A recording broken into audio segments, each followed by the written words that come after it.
Olá, sou o Dr. Cleuber, sou médico, sou especialista em oncologia e cirurgia e você está aqui no canal Universo Oncologia.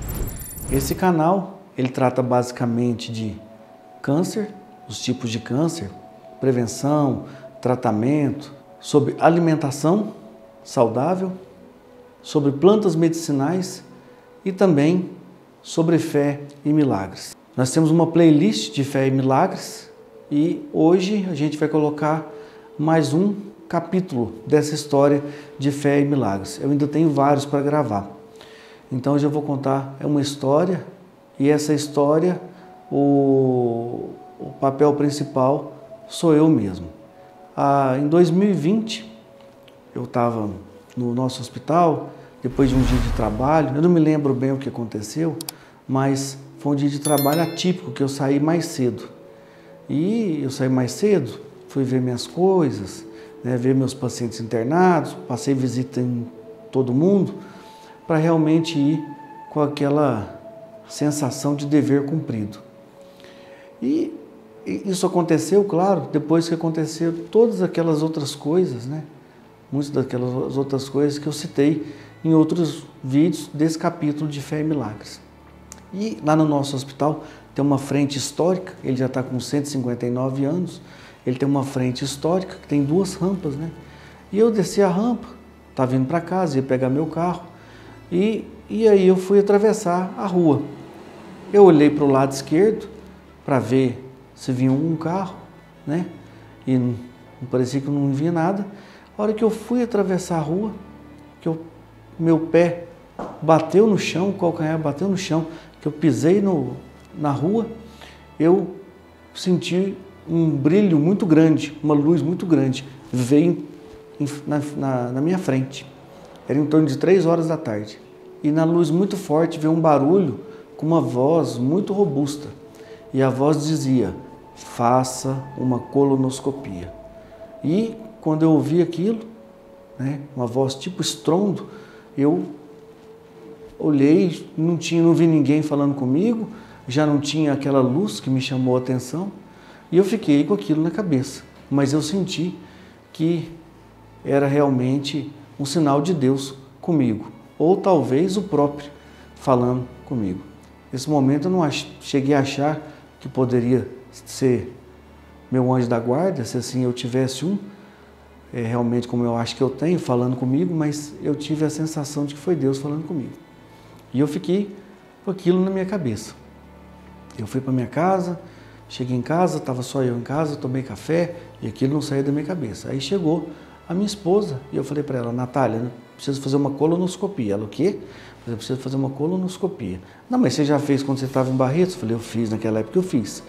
Mas eu preciso fazer outra. Me ajuda aí a organizar a minha vida para eu poder fazer essa colonoscopia. Ela: não, mas deixa para depois, porque a gente vai viajar tal mês, tal.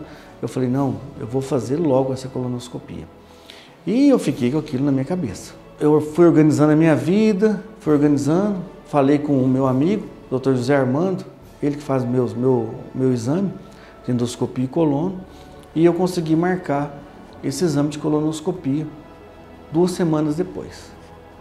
Essas 2 semanas foi difícil, porque a gente fica com aquilo na cabeça, principalmente a gente que está sentindo que Deus está falando com a gente, está sentindo no coração. E durante essas 2 semanas, eu comecei a ver algumas coisas, parece que é coincidência, Mas talvez seja sinal. Pessoas muito jovens que a gente fazia o diagnóstico de câncer, pessoas muito jovens que eu fui operar, abri o abdômen e fechei com doença disseminada, e aquilo foi ficando, realmente fiquei encucado, Porque a gente que trabalha no hospital de câncer, de grande volume, e vê tudo quanto é tipo de coisa, quando você fica desconfiado de alguma coisa assim, realmente a gente fica abalado.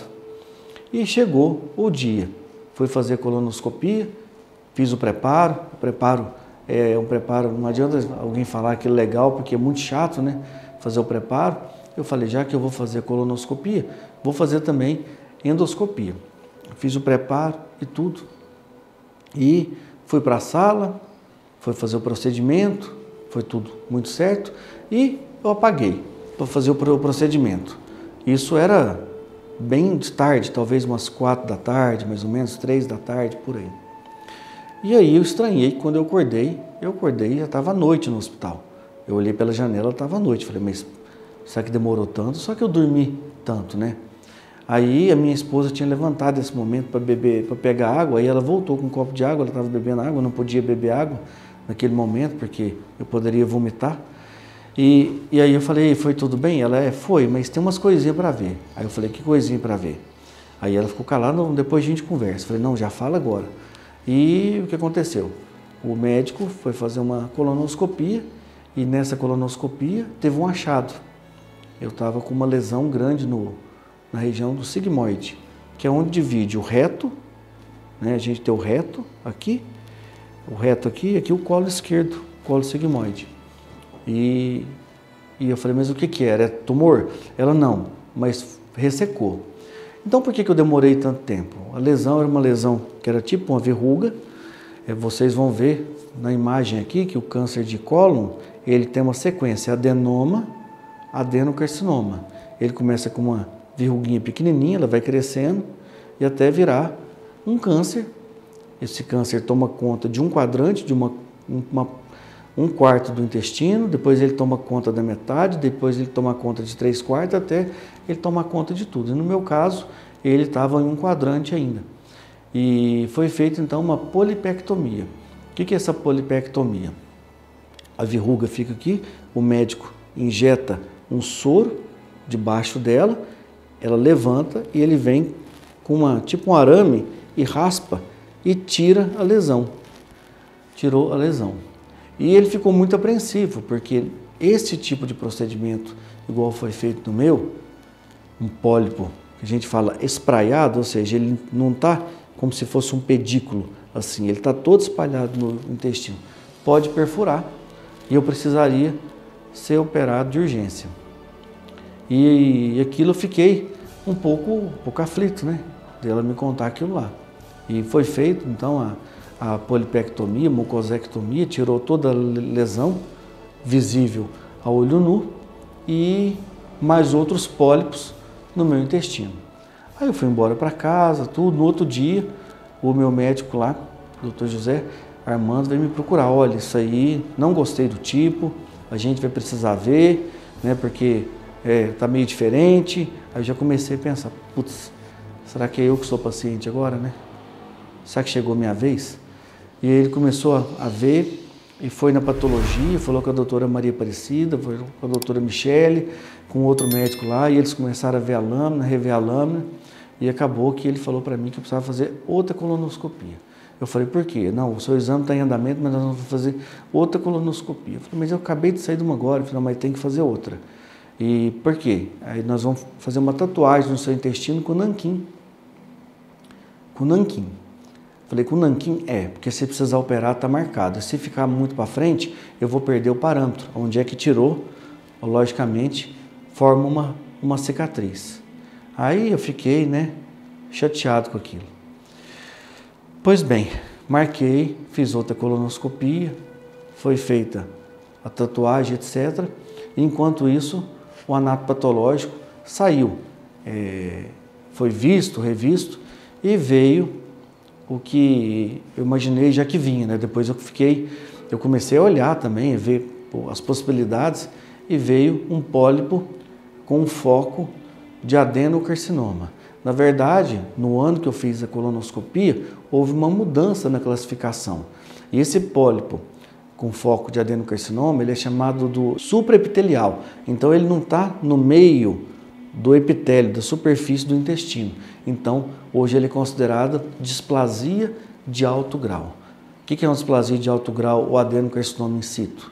É o câncer surgindo. Estava eu formando um tumor maligno. E isso aí, fiquei um pouco abatido, né? Claro, fiquei pensando. Eu não demonstrei, né? Vinha as pessoas conversar comigo, né? Aí já vieram, nessa hora, o que não falta é gente para falar o que você tem que fazer. Você tem que fazer mais esporte, você tem que trabalhar menos, né? Não sei o quê. Mas eu fiquei com aquilo na minha cabeça. E a gente foi ver quais foram as condutas. As condutas realmente elas eram muito seguras, que era só apenas fazer o segmento. Voltei a operar e parecia que só aparecia gente jovem com câncer de intestino na minha frente. Era operava um, aparecia outro, obstruído, operava outro, aparecia um outro com metástases no fígado, era câncer de cólon, e foi um período assim, difícil. Mas graças a Deus, eu pedi para Deus me livrar disso aí, né? Porque eu tenho filho pequeno, tenho que trabalhar, tenho uma vida inteira pela frente, e fiz ao todo, mais 5 colonoscopias. Fiz a outra semana passada. E graças a Deus eu tô livre, eu não tenho nada, fiz tomografia. E o que eu fiquei de lição, né? Que realmente Deus mostra pra gente. Ele mostra de várias formas, ele mostra de forma sutil, ou ele mostra com pequenos sinais, ou ele mostra com um sinal muito grande, né? Igual foi esse meu, as coisas comigo acontecem dessa forma, mas a gente precisa ficar muito atento aos nossos sinais. A gente precisa se cuidar, não esperar, né, ninguém cuidar de nós, principalmente político ou sistema público. A gente tem que tomar atitude de se cuidar. Então, para isso também é importante a gente saber, pelo menos o básico, de como é que as doenças se instalam e tudo mais. Então, eu acredito nos sinais e na prova.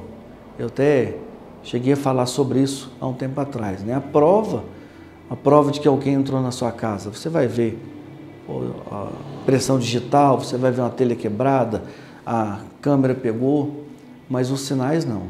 Os sinais, eles só você sente, é o coração. No meu caso, eu atingi os meus 2 sentidos, né? A minha audição e a minha visão, e eu pude ver que realmente era mais que um sinal. Era mais que um sinal, e eu pude também estar no lugar do outro, né? Porque a gente trata de tanta gente, cuida de tanta gente, e a hora que a gente tem um diagnóstico, ou que a gente pode ter um diagnóstico, e a hora que é a nossa vez, como é que a gente fica? Deus é muito bom com a gente, eu agradeço a Ele por estar aqui gravando essa minha pequena experiência para vocês. Eu queria pedir para vocês, né, que todos os nossos vídeos aí, graças a Deus, têm chegado longe, porque você está participando. Quando você se inscreve no canal, esse vídeo tem mais relevância. E ele chega para mais gente, ele ajuda mais gente. Então, nessa trajetória de ajudar o próximo que eu me comprometi a ter, você vai estar comigo. Então, eu peço para você só bater o dedo e se inscrever. Não paga nada, por enquanto, não tem nenhum custo. E assim, você faz parte da nossa história. Fiquem com Deus e até a próxima.